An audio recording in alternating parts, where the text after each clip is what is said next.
I'm Lauren Trecosta. I'm a licensed professional counselor. I offer online advice at AskLauren. Following is a letter that was recently sent to me.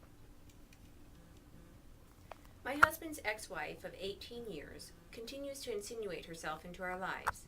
She shows up uninvited at events with her children and purchases expensive items for one or another child and asks that we reimburse her for 50% of the cost.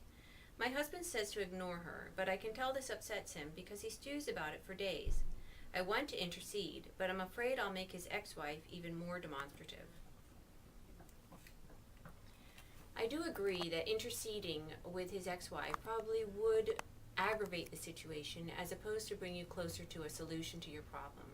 This sounds like a case for open communication with your husband about what the actual problem is and how the two of you united can come up with a solution.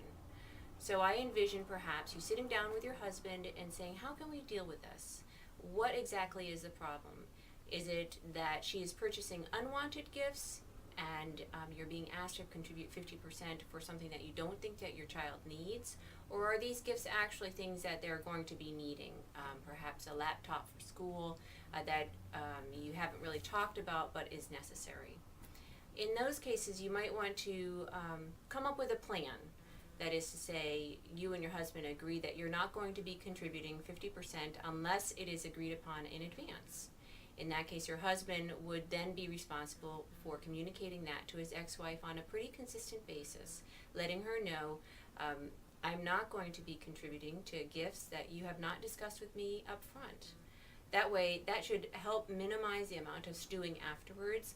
I'm not entirely sure that it will reduce the amount of gift giving or perhaps the amount of prodding.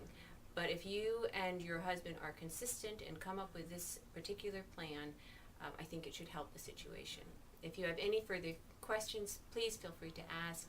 In the meantime, if you have any relationship questions, please send them in.